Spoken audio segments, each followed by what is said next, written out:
एक पत्नी जो कि अपने ससुराल को छोड़कर चली जाती है और 1.5 साल बाद अपने पति से मिलती है तो पता चलता है कि वो गर्भवती हो गई है और उसने एक बच्चे को पैदा भी कर दिया है। उसके बाद में इन दोनों का फैसला अदालत में आता है तो अदालत कुछ ऐसा फैसला सुनाती है कि दोस्तों जिसे सुनकर आप भी चौंक जाएंगे। तो दोस्तों क्या हुआ था इस कहानी में, आज इसी कहानी को हम पूरी करेंगे, तो वीडियो में आखिर तक बने रहिएगा। अगर चैनल पर नए हैं तो चैनल को सब्सक्राइब करके भी जाइएगा, क्योंकि हम रोज़ाना शाम को 8 बजे आपके लिए एक ऐसी ही सच्ची कहानी लेकर आते हैं। नमस्कार दोस्तों, मैं गौरव शर्मा और आप देख रहे हैं गौरव शर्मा सफ़र। दोस्तों आज की जो सच्ची घटना मैं आपको सुनाने जा रहा हूँ, ये सच्ची घटना है उत्तर प्रदेश का जिला लगता है झांसी, और झांसी में गाँव लगता है डेली गाँव, और उसी डेली गाँव के अंदर माखन कुशवाहा नाम का एक शख्स रहा करता था, जिसकी उम्र लगभग 50 साल है, जिसके साथ उसकी पत्नी सुकौती रहती है। उसके 2 बेटे हैं और उसकी एक बेटी भी है। उसकी बेटी दोनों बेटों से बड़ी है, जिसका नाम छाया है और उसकी उम्र लगभग 28 साल है और वो शादीशुदा है। उसके 2 बच्चे हैं और उसके पति का नाम चंदन है। छाया जो है अपने पति के साथ में बड़े अच्छे तरीके से रह रही थी, उसके 2 बच्चे थे। लेकिन एक दिन क्या होता है, छाया अचानक से गायब हो जाती है। छाया की माँ सुकौती उसको बार बार फ़ोन करती है, लेकिन उसे पता चलता है कि छाया का मोबाइल जो है वो स्विच ऑफ बता रहा है। वो जितनी भी बार फ़ोन करती थी उसका फ़ोन हमेशा उसे स्विच ऑफ ही बताता था। जब सुकौती का फ़ोन नहीं लग रहा होता तो वो क्या करती है, वो अपने दामाद चंदन को फ़ोन करती है। अब वो चंदन को फ़ोन करती है तो वो उससे कहती है कि भाई छाया कहाँ है, उससे 2-4 दिन से बात नहीं हो रही। तो चंदन कहता है कि मैं आपकी बेटी और आपके दोनों नमाज़ों को आपके गाँव के पास छोड़ आया हूँ। दरअसल उसमें और मेरे में लड़ाई हो गई थी। अब लड़ाई क्या हुई थी उसने अपनी सास को नहीं बताया था। अब उसके जैसे पता चला कि उसकी बेटी को गांव के पास छोड़ के गया है, लेकिन गांव में तो आई नहीं है बेटी, तो वो ज़्यादा परेशान होती है। तो वो क्या करती है, वो बार बार चंदन को फ़ोन करती है, लेकिन चंदन उसका फ़ोन नहीं उठाता।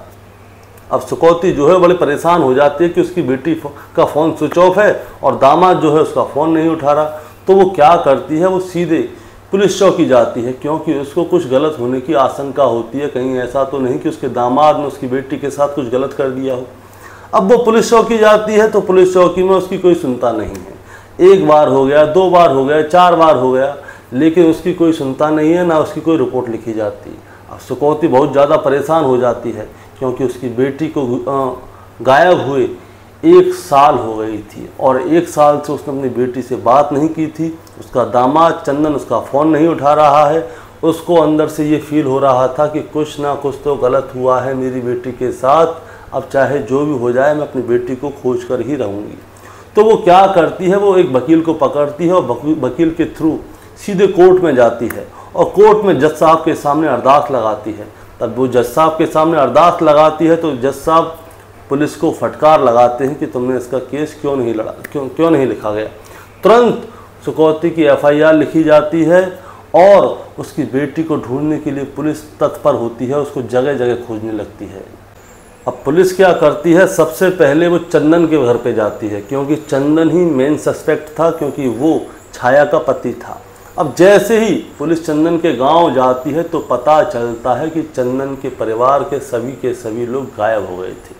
चंदन, उसके 2 छोटे भाई, उसके माता पिता गांव को छोड़कर गायब हो चुके थे।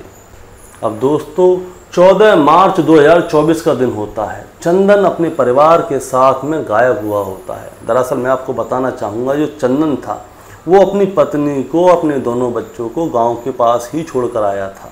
लेकिन जैसे ही उसे पता चलती है कि उसकी सास सुकौती ने उसके खिलाफ FIR दर्ज करा दी है, जिसमें कि चंदन का नाम ही मुख्य सस्पेक्ट है और उसके परिवार के सभी लोगों के खिलाफ FIR है, तो चंदन क्या करता है, अपने परिवार के साथ ही गायब हो गया था और वो अपने रिश्तेदारियों में छुप कर रह रहा था। तो वो अपने यार दोस्तों से, सभी रिश्तेदारों से, जितने भी जानने वाले लोग होते हैं, उन सभी से सिर्फ एक ही बात कहता है कि मेरी पत्नी या मेरे बच्चे के बारे में किसी को कैसी भी खबर मिले तो मुझे ज़रूर बताओ, क्योंकि मेरे ससुराल के लोग मुझे फंसा रहे हैं। दोस्तों चंदन भी कहीं ना कहीं मन में यही सोच रहा था कि कहीं ऐसा ना हो कि छाया के साथ कुछ गलत हो गया हो, कहीं वो मरा गई हो, कोई उसको उठा के ले गया हो या किसी ने उसके साथ में कोई गलत काम कर दिया हो। चंदन भी अंदर ही अंदर डर रहा था, क्योंकि मेन सस्पेक्ट वही था। लेकिन 14 मार्च 2024 वाले दिन क्या होता है, चंदन के मोबाइल पर एक वीडियो आता है। उस वीडियो में क्या होता है, उसके दोनों बच्चे होते हैं जो कि किसी स्कूल में किसी प्रोग्राम में पार्ट लिया होता है और उस प्रोग्राम में वो नाटक कर रहे होते हैं। तो जैसे ही वो चंदन अपने बच्चों को देखता है तो बड़ा खुश होता है कि उसके दोनों बच्चे सलामत हैं। तो वो तुरंत पुलिस के पास जाता है और पुलिस से बताता है कि देखिए सर, ये वीडियो आई है आज मेरे मोबाइल पर, और ये बच्चे जो हैं इस वाले स्कूल में पढ़ते हैं, क्योंकि उन बच्चों के पीछे स्कूल के बैनर का नाम लिखा, स्कूल का नाम लिखा हुआ था बैनर पे। तो पुलिस क्या करती है, तुरंत उसी स्कूल जाती है, उस स्कूल में जाती है, उन दोनों बच्चों के बारे में जांच पड़ताल करती है। तो पता चलता है कि उसके माता पिता यहीं पे नज़दीक में रहते हैं। तो पुलिस उनका एड्रेस लेती है और तुरंत छाया के घर पे पहुंच जाती है, जहाँ पे कि छाया रहा करती थी। अब पुलिस घंटी बजाती है तो दरवाज़ा छाया खोलती है। तो चंदन उसे देखता है तो देख कर भौचक्का रह जाता है। दरअसल उसके पास में 2 बच्चे जो हैं वो कमरे के अंदर खेल रहे थे। एक उसकी गोदी में था जिसकी उम्र लगभग 4-5 महीने रही होगी, और दूसरा बच्चा जो है उसकी उंगली पकड़ के खड़ा हुआ था। जैसे ही पुलिस उससे देखती है तो भौचक्की रह जाती है। अब पुलिस उससे पूछती है कि तुम यहाँ पे क्या कर रही हो और ये बच्चा किसका है। पहले तो छाया कुछ भी नहीं बताती, लेकिन क्या होता है, पुलिस वाले क्या होते हैं, उस छाया को पकड़ के सीधे थाने ले आते हैं। अब उससे पूछते हैं कि तुम इतने समय तक कहाँ थी, क्या कर रही थी और ये बच्चे किसके हैं। पहले तो छाया कुछ भी नहीं बताती, लेकिन जब उसके साथ सख्ती से पेश होती है पुलिस तो छाया टूट जाती है और पूरी बात बताती है। दरअसल हुआ क्या था, छाया के जो है मायके में उसके माता पिता के घर में एक आदमी रहा करता था किराए पर, जिसका नाम था मुकेश साहू। उसकी पत्नी कोरोना काल में मर चुकी थी। अब छाया क्या होता था, जब भी कभी वहाँ पे जाती थी अपने मायके तो मुकेश साहू से उसकी बातें हुआ करती थी। तो होता क्या था, मुकेश साहू अपनी पत्नी से बहुत प्यार करता था, तो बड़ी बड़ी बातें किया करता था कि मेरी पत्नी इतनी अच्छी थी, मेरी पत्नी ये थी, मेरी पत्नी वो थी, मेरी पत्नी फलान थी, मेरी पत्नी ढिकान थी। तो छाया का क्या है, मुकेश साहू के ऊपर मन आ जाता है कि देखो कितना अच्छा इंसान है जो कि अपनी पत्नी से इतना प्यार करता है। तो इन दोनों के बीच में क्या है, बातें होना शुरू हो जाती हैं। अब बातें होना शुरू हो जाती हैं तो प्रेम प्रसंग हो जाता है। अब प्रेम प्रसंग हो जाता है तो इन दोनों के बीच में शारीरिक संबंध भी बनने लगते हैं। अब ये क्या होता है, मुकेश साहू छाया को एक मोबाइल दे देता है कि जब भी वो अपने ससुराल जाएगी तो वहाँ पे छुपके से उससे बात कर सके। तो अब चंदन जो था वो काम पे चलाया जाया करता था और छाया घर पर रहा करती थी, जो छोटे छोटे बच्चे थे। अब क्या होता है, जैसे ही समय मिलता था तो मुकेश साहू और छाया दोनों मिलकर बातें किया करते थे लंबी लंबी। लेकिन एक दिन क्या होता है, चंदन देख लेता है छाया को कि वो किसी और मर्द से बात कर रही है और कुछ अलग तरह की बातें कर रही है, जैसे कि प्यार मोहब्बत की बातें होती हैं।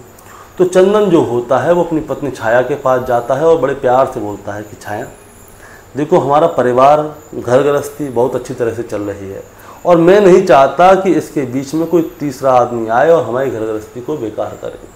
तो आज के बाद जो भी है ये, क्योंकि उसने पूछा नहीं था कौन था क्या था, इससे तुम जीवन में कभी बात नहीं करोगे, इस मोबाइल को तोड़ के फेंक दो। लेकिन छाया क्या है, उसकी बात को सीरियस नहीं लेती। वो मुकेश से ही प्यार करती है और मुकेश से फिर भी बातें करती है। अब 1 दिन हो जाता है, 2 दिन हो जाता है, 4 दिन हो जाता है, तो क्या होता है, चंदन को बड़ा बुरा लगने लगता है। छाया उसके मना करने के बावजूद भी मुकेश साहू से बातें करती है। तो इन दोनों के बीच में क्या है, कहासुनी हो जाती है। तो छाया वो चंदन कहता है कि ऐसा है, उठाओ अपनी बोरिया बिस्तर, अपने दोनों बच्चों को और जाओ उसी के साथ रहो। तो वो छाया क्या है, उससे कुछ भी नहीं बोलती, उसकी गाड़ी पे चुपचाप बैठती है। और क्या होता है, चंदन जो होता है उसको उठा के लेके जाता है, उसके गांव की सरहद पे छोड़ देता है और उससे कहता है कि जाओ, तुम जिससे प्यार करती हो उसके साथ जाओ, चाहे अपने घर पे जाओ, मुझे बख्शो। अब चंदन वहाँ से चला जाता है। अब छाया जो होती है अपने गांव के नुक्कड़ पे खड़ी होती है और वहीं से खड़े होकर मुकेश साहू को फ़ोन करती है और उससे कहती है कि मेरे पति ने मुझको छोड़ दिया है, क्योंकि अब वो ससुराल जा नहीं सकती। मायके जाएगी तो माँ बाप पूछेंगे कि किस लिए तू आई है, तो वहाँ पे भी बखेड़ा होगा।